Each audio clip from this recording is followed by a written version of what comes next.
Assalamualaikum warahmatullahi wabarakatuh. Bismillahirrahmanirrahim. Alhamdulillahirabbil alamin. Wassalatu wassalamu ala asyrafil anbiya'i wal mursalin sayyidina Muhammad wa ala alihi wa sahbihi ajma'in. Amma ba'du. Yang kami taatimi serta kami hormati pengasuh Pondok Pesantren Zainul Hasan Genggong Kiai Haji Muhammad Hasan Mutawakkil Alallah SHMM. Yang kami hormati Rektor Universitas Islam Zainul Hasan Genggong Dr. Abdul Aziz Wahab BAMAG. Yang kami hormati dosen pengampu mata kuliah Mahfudzatul 2 Ustadz Muhammad Solihin. Saya Rizka Nur Khatimah dari Program Studi Pendidikan Agama Islam Fakultas Tarbiyah Universitas Islam Zainul Hasan Genggong. Di sini saya akan membacakan terkait keutamaan dan dalil maupun dalam Al-Quran dan hadis. Pertama, di sini tentang keutamaan ilmu dan akhlak. Keduanya memiliki keutamaan besar karena menjadi sebab Allah mengangkat derajat seseorang. Dalam Al-Quran surat Al-Mujadalah ayat 11 disebutkan, Bismillahirrahmanirrahim, Yarfa'illahu alladhina amanu minkum walladhina utul ilma darajat. Ya, artinya, niscaya Allah akan meninggikan orang-orang yang beriman di antara kalian dan orang-orang yang diberi ilmu pengetahuan beberapa derajat. Dan dalam hadis, may yuridillahu bihi khairan yufaqihu fiddin wa yulhimuhu rusydahu. Yang artinya, barang siapa yang dikehendaki Allah dengan kebaikan, maka Allah akan menjadikannya ia pandai mengenai agama dan diilhami petunjuknya. Artinya, semakin seseorang menambah ilmunya dan menjaganya dengan akhlak yang baik, semakin mulia kedudukannya di sisi Allah dan di hadapan manusia. Sedangkan akhlak mengarahkan bagaimana pengetahuan itu digunakan secara bijak dan bermoral.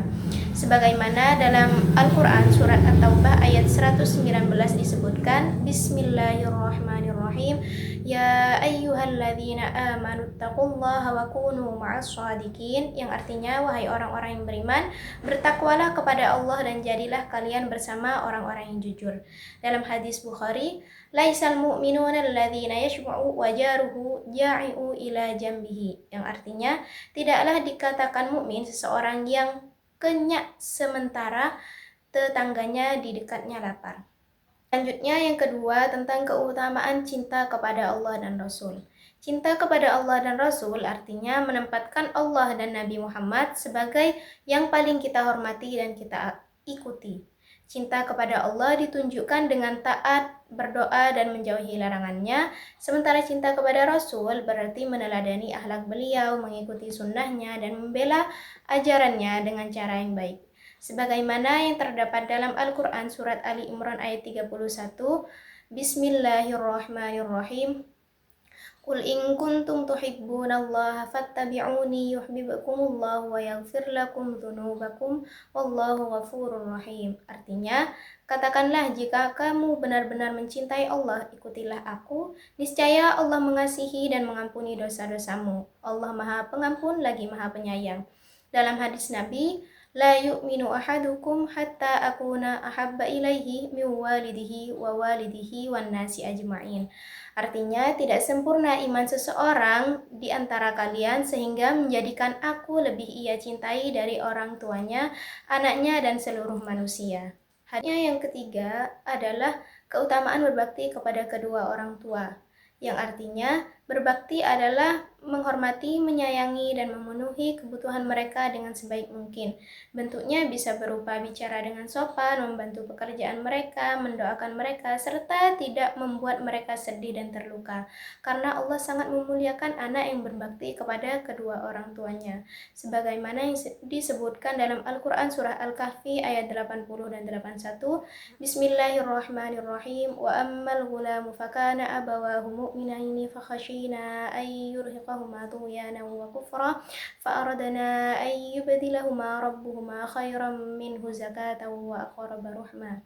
Dan adapun anak muda kafir itu kedua orang tuanya mukmin, dan kami khawatir kalau dia akan memaksa kedua orang tuanya kepada kesesatan.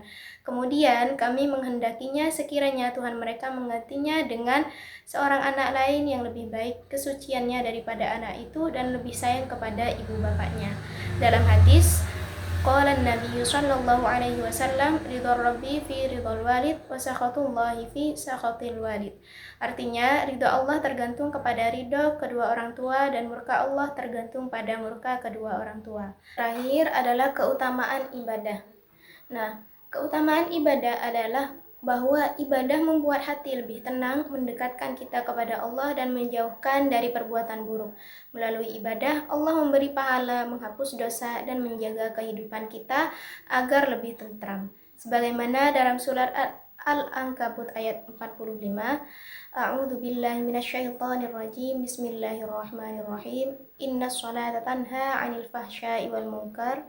Sesungguhnya salat mencegah kita dari perbuatan keji dan perbuatan munkar. Dalam hadis zikrullahi syifaul qulub, yang artinya zikir kepada Allah adalah obat hati. Hadis riwayat Ad-Dailimi. Cukup sekian dari kami terkait tentang dalil-dalil daripada keutamaan ilmu dan akhlak, cinta kepada Allah dan Rasul, berbakti kepada kedua orang tua, dan keutamaan ibadah. Kurang lebihnya mohon maaf. Wassalamualaikum warahmatullahi wabarakatuh.